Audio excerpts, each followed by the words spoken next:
for asking this, pero you keep on harping on na there's a plot to unseat the very popular President Duterte.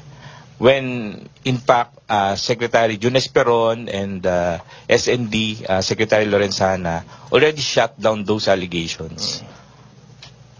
Well, ano po yung basis on when the two of the highest security officials of the government are saying na hindi totoo, walang ganyan? Alam mo kasi, Marlon, siguro merong mga reports na hindi po nakakarating sa lahat.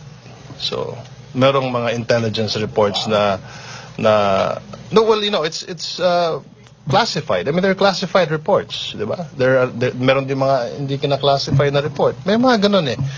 At hindi, wag mo kaming pagsabungin, Marlon. Wag mo sabihin, because again, you will write something and you say, na ito sabi ni Andanar. Walang ganun. Basta kami, meron kami sa cabinet, meron kaming information na natatanggap, na sinasabi din namin because we're open, we're very transparent. Kaya sir, hindi ko kayo pinagsasabong sir. I'm just asking for clarification. Yun ang parang lumalabas, Marlon eh. Walang ganyanan. Hindi naman po. Walang ganyan. Okay, thank you, Mark. Galing kayo sa media, alam niyo rin po yun. Alam ko naman yun. Let me ask you, are you fair to everything that you write? Yes. How about your post on social media? That's my personal. Oh, exactly. But as a reporter, you are an ambassador of your newspaper. Kung may pinagbigyan, may tumanggap. Okay. Let me tell you about this, Marlon. I'm a Bisaya. I grew up in Cagayan de Oro. I also grew up in Surigao, and my Tagalog may not be as perfect as your Tagalog. So, let's put it at that. Okay. Pero doon sa dulo, sinabi I categorically say, di ba? I said that doon sa dulo ng tanong po ni Pinky Webb, nandito.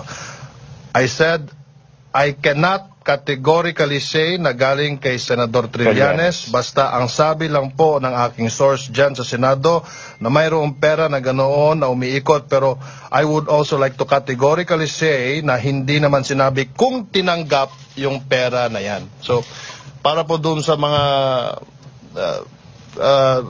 binubusisi yung aking Tagalog, pasensya na po at ako ay Bisaya, hindi po ako magaling sa mas magaling ako mag-Bisaya kaysa mag-Tagalog. Sir, pero before you mentioned that during the interview, did you make any validation on the information given to you, or I was also a reporter like you, Marlon, and the same way that you validate your stories, I also validate mine. Thank you. Thank you, Mark. Sir, natanong niyo po, sir, bakit? I'm sorry? There was validation that happened. Ang sinasabi ko lang po ay yung intelligence report na natanggap ko. Yun lang po sinasabi ko. Now, of course, I have to... Sir, during your validation, Secretary, did you ask bakit dollars pa yung denomination? But hindi ko po tinanong. As a reporter, di ba, parang ikaw rin ba?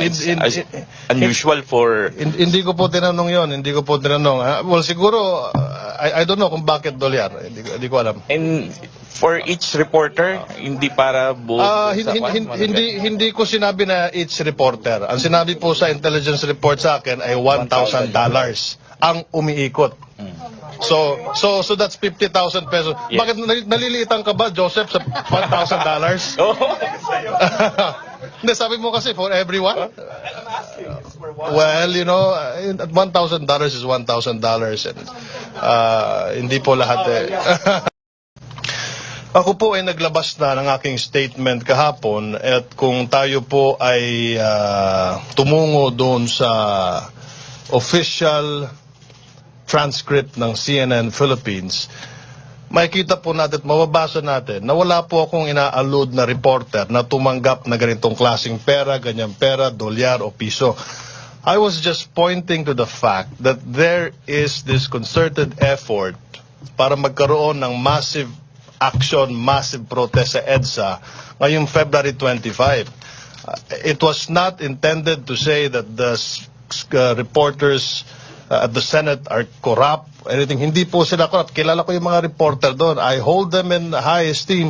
And the fact that I said in the same interview with Pinky Webb that wala naman dun sa intelligence report na nagsasabi na tinanggap yung pera, that proves that the reporters at the Senate are good reporters and they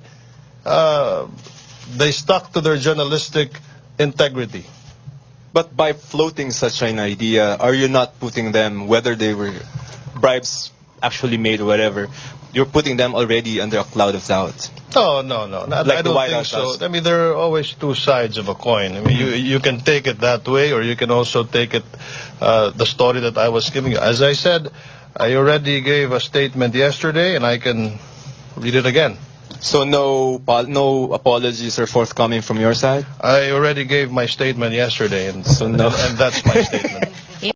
Yung natanggap ko, Ina, na intelligence report that I mentioned to Anchor Pinky Webb, that's it. Kung ano yung nakasulat doon sa transcript, yun na yun. That's as good as you can get. And I don't want to invent things and add more or less. Yun na yun eh. But the point is, the reason why I said that was because meron nga intelligence report na may kumakalat na ganitong klaseng pera, $1,000. And this is part of that grand scheme na pagdating ng Sabado. Alam niyo po, ang katotohanan kasi, ang gobyerno, meron tayong reflection at EDSA for this 31 years of EDSA People Power. So we're celebrating it, we're reflecting on it this coming, in fact, starting on the 22nd, di ba? Tomorrow. Tomorrow, meron tayong wreath laying, and then meron tour sa Malacanang, and then there's the mass in Campo Aguinaldo, and then there's another wreath laying dun sa EDSA. And I must tell you that every step of the way, kausap po natin dito si PA Joey Concepcion, kausap po natin dito sila, ang grupo po ni na Ma'am Cecil Guidota Alvarez, kausap po din po natin sina Chris Carrion, and every step of the way, kausap din po natin si President Fidel V. Ramos. At pag sinabi po nating austerity measures, ganoon po talaga si Presidente Digong. Napakasimpleng tao. At kaya nga nang sinabi ni Joey, kanya-kanyang estilo lang naman yan. And this is the 31st, this is not the 30th. I understand yung celebration last year, umabot ng milyon-milyon. Ngayon, 1 milyon lang ang ating budget dito. So, I think we have to respect the President and also wag nating lagyan ng kulay. The truth is, meron tayo sa gobyerno, meron tayong plano to reflect on it, at meron ding napabalitang mga mass action na mangyayari sa EDSA, at meron din tayong napabalitang mga pro-digong na magrarally din dito sa Luneta. So marami. This is a democracy and everybody can join. Sir, yung sinasabi yung mass action from the information that you're